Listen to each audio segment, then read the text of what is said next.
Hi, everyone, and welcome back to our Healing Life series. Today, we're finishing the letting go part of our series, the third practice domain for creating core resilience. And recall how core resilience is the strength, energy, and adaptability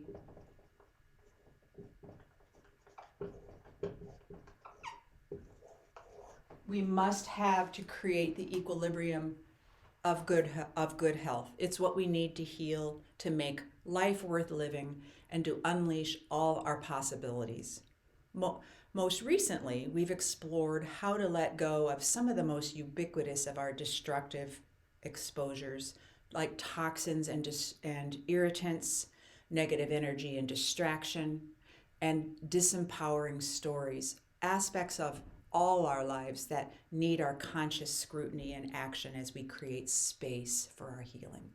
Today, we're going to explore the last and possibly the most important part of letting go of what hurts us and stands squarely in the way of all our possibilities to heal.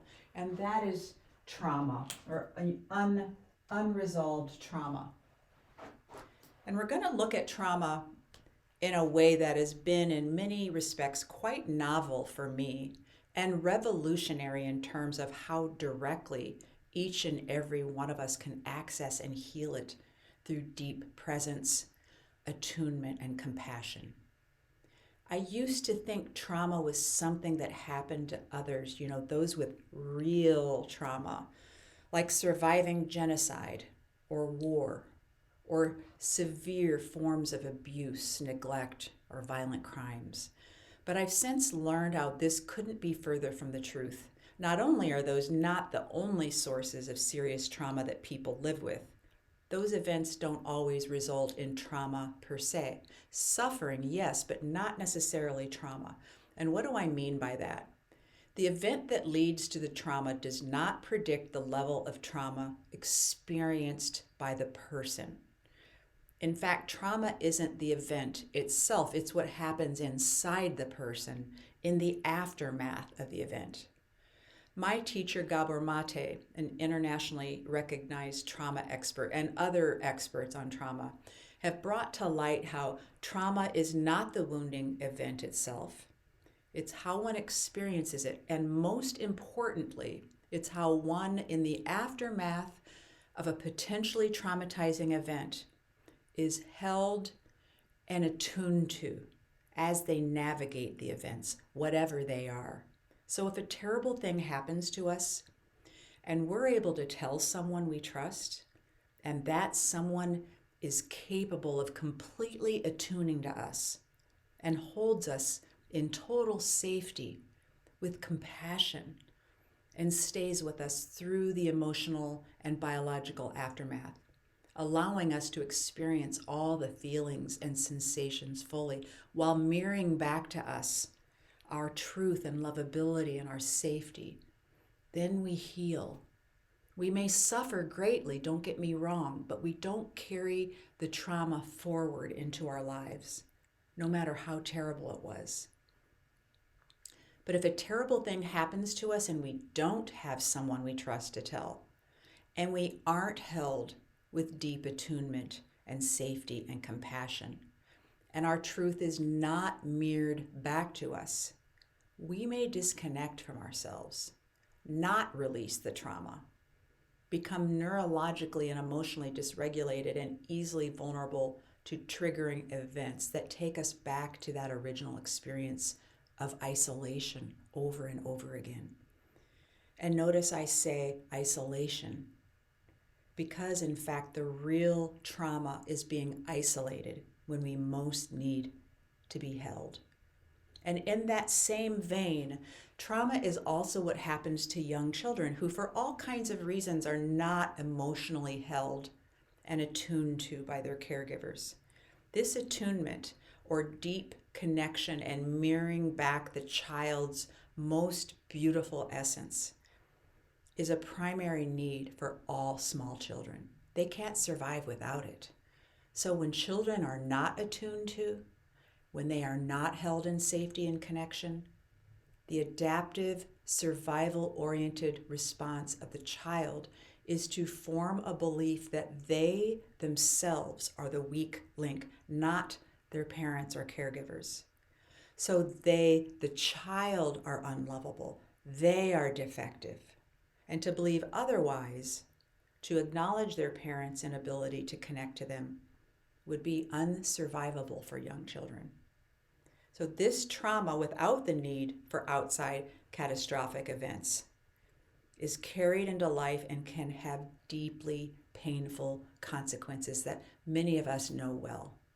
And this can happen even if our parents love us, even if there are no memories of terrifying events, but we're isolated at a time when we most need deep connection because our parents weren't capable of the attunement that we needed because of their own unresolved trauma, high stress, or maladaptive beliefs about raising children.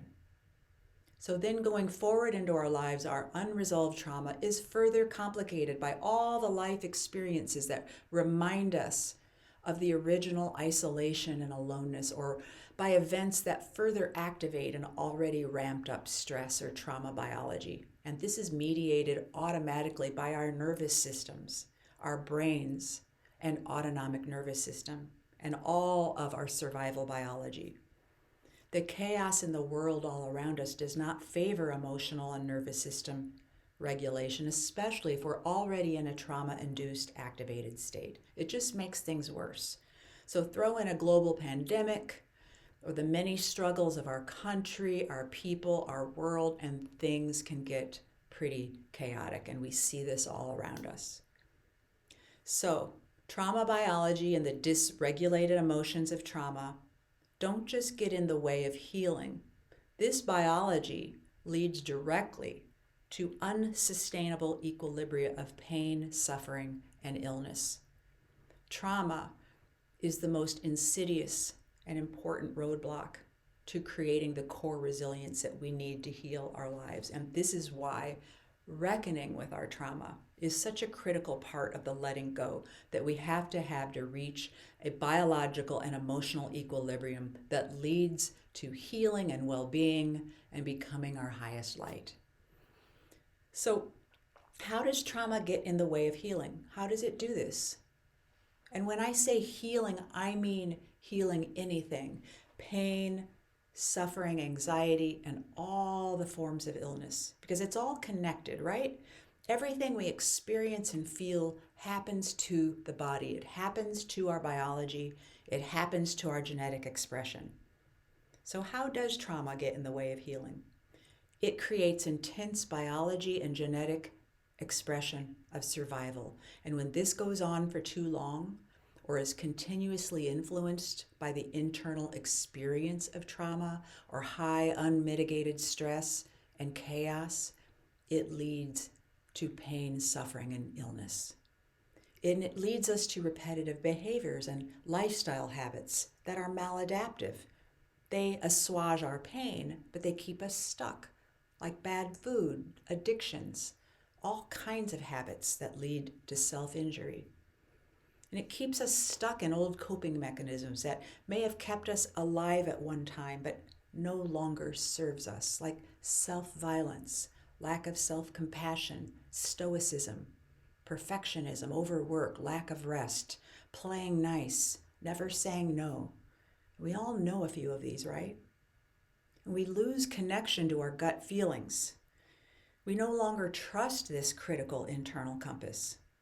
We lose connection with our bodies and all the internal wisdom and beauty and experience our bodies can bring us. We instead live in our heads and the stories that we've been told or we've created to survive.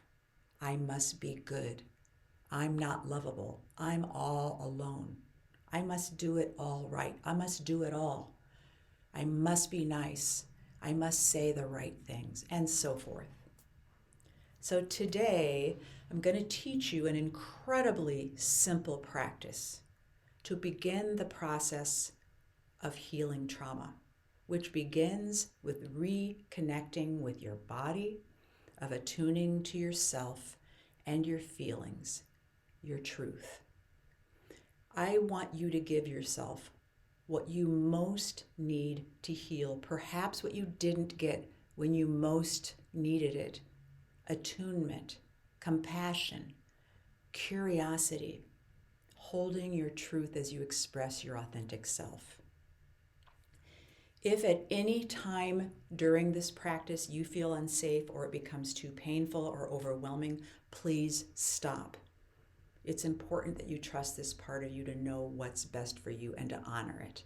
And seek out a trauma-informed therapist to work with as soon as possible. The fact that you're here suggests strongly to me that you are ready to heal. Some bit of wisdom within you brought you here to explore this topic, but you may need a wise guide to help you. But whatever you do, don't close this part of you down. Don't go back to the status quo of pushing down the pain. Stay awake to yourself, but let a skilled practitioner work with you to attune to your needs.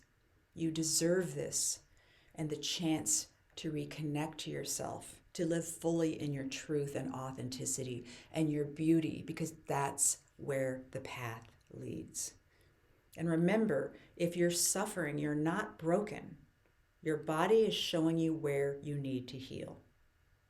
So there are any number of approaches to trauma that people find supportive and helpful. The key aspect of what they do is to take you into your body where you can learn to safely reconnect with yourself. Endless talk therapy about traumatic feelings and experiences adds to the trauma. So look for someone trained in somatic, body-based, trauma-informed therapies. The therapeutic approaches of compassionate inquiry, founded by Gabor Mate, and internal family systems work, founded by Richard Schwartz, I find to be exceptionally effective, and I use both for myself and clients. So let's dive into a compassionate approach to self-healing trauma. And whether you call it trauma or anxiety or being triggered or feeling stuck, your uncomfortable feelings are showing you where you need to heal. Now, we're not going to unpack the details of your trauma here today, but here's the thing. The key, most powerful and foundational and necessary part of healing from trauma isn't just for trauma, though it is necessary to heal it. We're going to work on the powerful foundational core human skills that not only lead you on a journey of successful trauma healing, but a journey of all healing. This preparation for trauma work that we're going to explore together today just happens to be preparation for becoming the most vibrantly alive and aware and present humans that we can be. Because it's all about welcoming everything we feel, the painful feelings and sensations, as well as the joys and blessings that our lives are filled with when we're able to see and experience them. And this is the secret that's not really a secret at all. But many of us don't know this because it's hard to see in our suffering. When we are present to all things, when we don't make any of it wrong, when we connect to our true essence as humans and to our own truths as individuals, we can both heal the trauma and welcome the beauty of the world and our lived experiences. It's important to understand how trauma and its pain is as necessary and vital to our wholeness as our peace and joy and elevation. They're part of the same package. You can't have one without the other. They have the same origin and the same destination, and they take place in the same body. Yours, mine, all of ours. So let's jump in and experience what I'm talking about. So lesson number 1.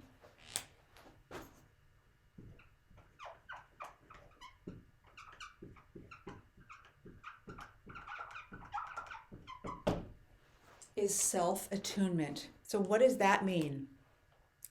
Attunement means to become receptive, aware, and responsive.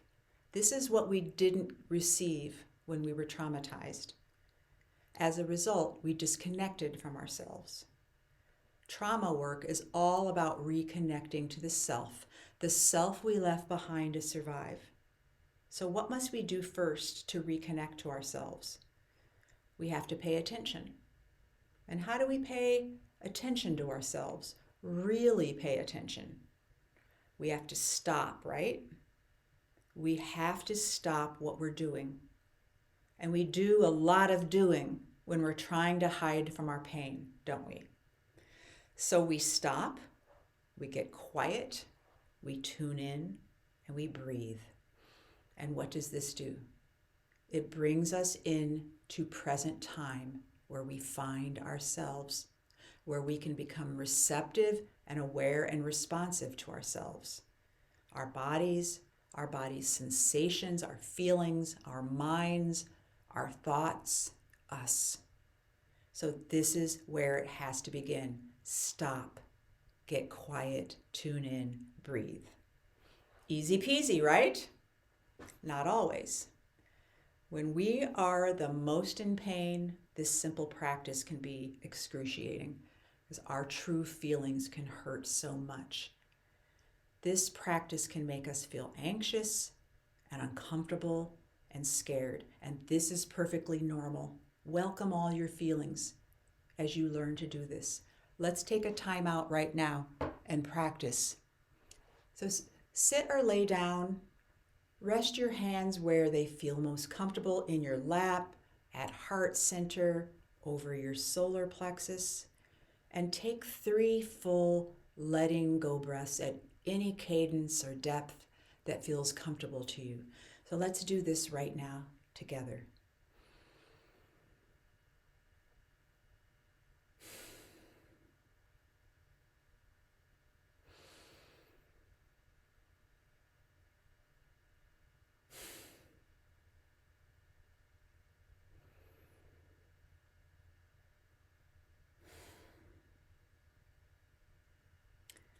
So what sensations did you notice in your body? Tightness, impatience, calm, pain, uncomfortable feelings? That's it. That's you attuned to yourself in present time. And you did it. Congratulations. Now, lesson 2.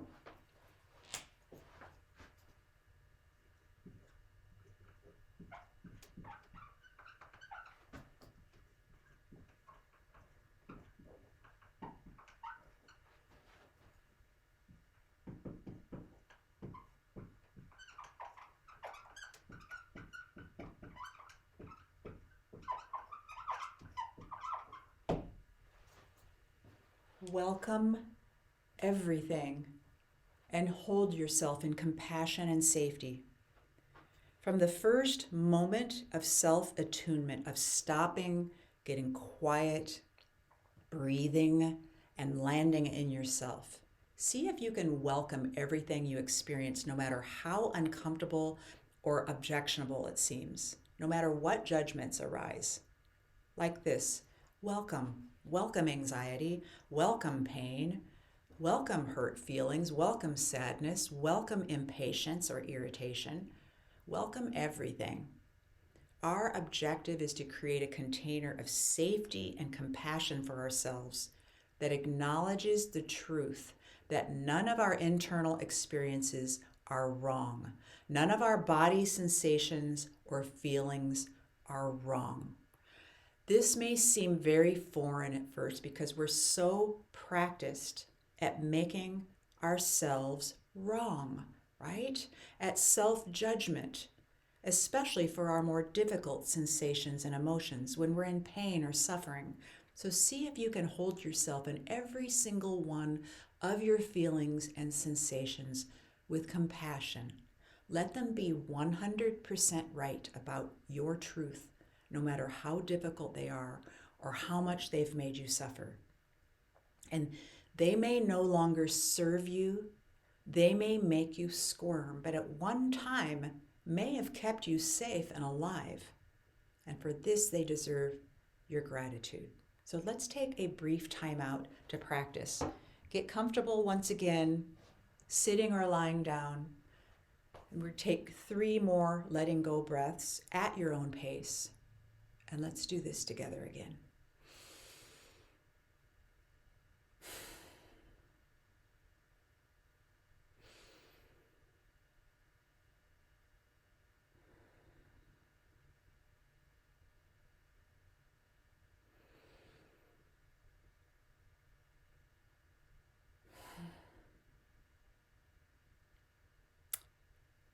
So what sensations or feelings came up for you? Is it possible to welcome them? Even the pain, impatience, or other uncomfortable feelings? Try using your powerful words like welcome pain, welcome anxiety, welcome worry, welcome judgment. Welcoming all things you can hold yourself in compassion and safety, right? Denying your authentic feelings slams the door on your truth. Okay, lesson number 3.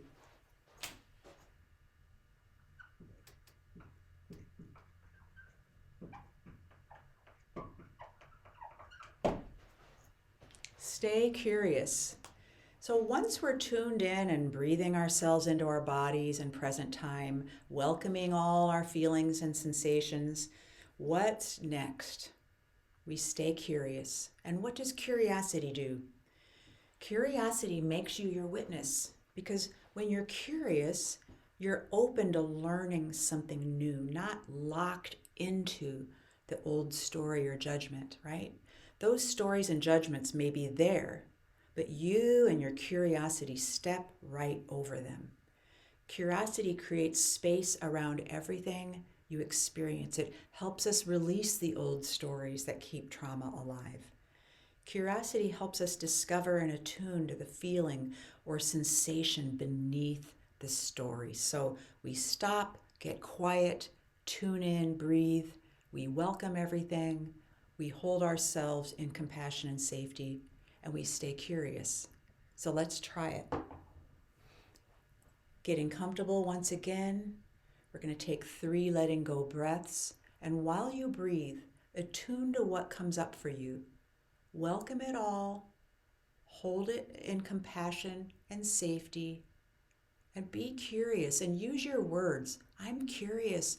I'm curious about this pain or this fluttering in my chest. I'm curious about these uncomfortable feelings. Okay.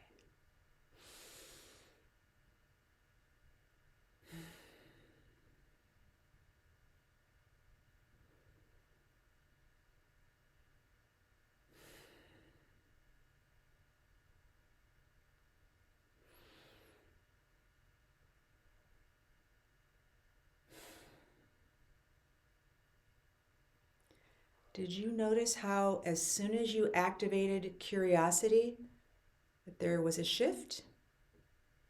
What happened for you? I notice that when I activate my curiosity, I shift from being the sensation, feeling, or thought to observing the sensation, feeling, or thought. It's like I become me, something beyond what I feel or think. And this me can then look at everything I feel in a different way. Okay, lesson 4.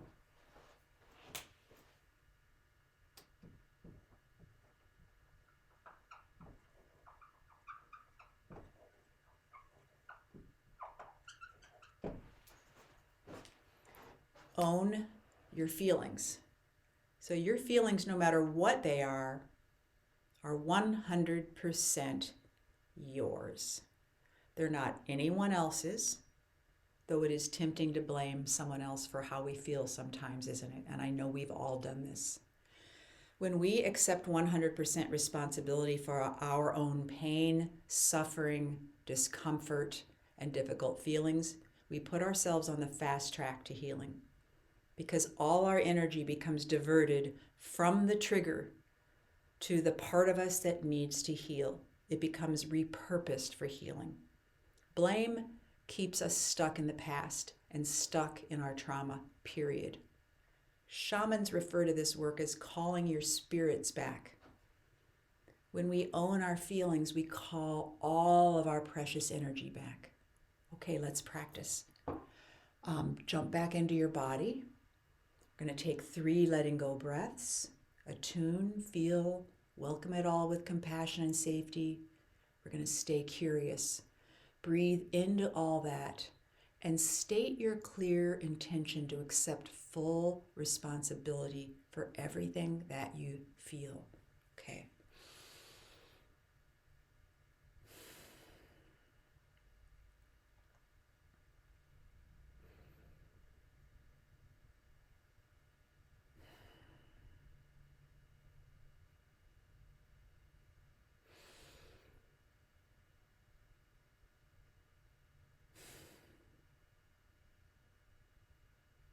And let these words wash over you.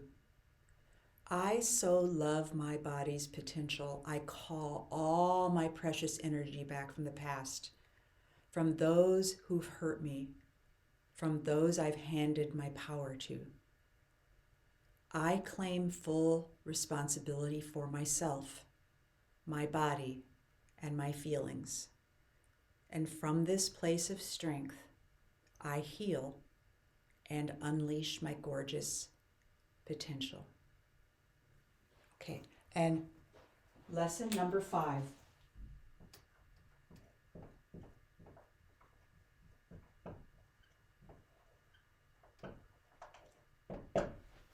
Practice every day. As we've discussed before, becoming your witness takes daily practice. Attuning to yourself, your thoughts, stories, feelings, and body sensations requires practice when we haven't necessarily been taught to do this. In a world that emphasizes a strong intellect, censoring our emotions, our body's wisdom, a world that most values a fast-paced, self-neglecting, competitive work ethic that takes us out of our bodies and away from our authentic emotional experiences. So find a self-attuning practice that works for you, like daily journaling, meditation, yoga, walks in nature, reflective reading, any kind of creative work. These are all wonderful ways to attune to yourself authentically and to reconnect to your inner landscape. My husband likes to say that mowing the yard is his self-attuning meditation. So whatever works for you. Make sure that your chosen practice includes each step that we just learned. Attune to yourself. Stop. Get quiet. Tune in. Breathe. Welcome everything, all your feelings and sensations, and don't make anything you feel wrong. It's all your body's wisdom. Create and protect this container of safety and compassion for yourself. And stay curious. Own your feelings, release blame, call your spirit back, and dig into your daily practice. You can also take breaks throughout the day for a few breaths and check-ins. You just experienced how quick it can be. 3 breaths, just 3 breaths. But take as many as you'd like. And use your powerful words to remind yourself of your wholeness and unbrokenness. Verbalize your self-compassion.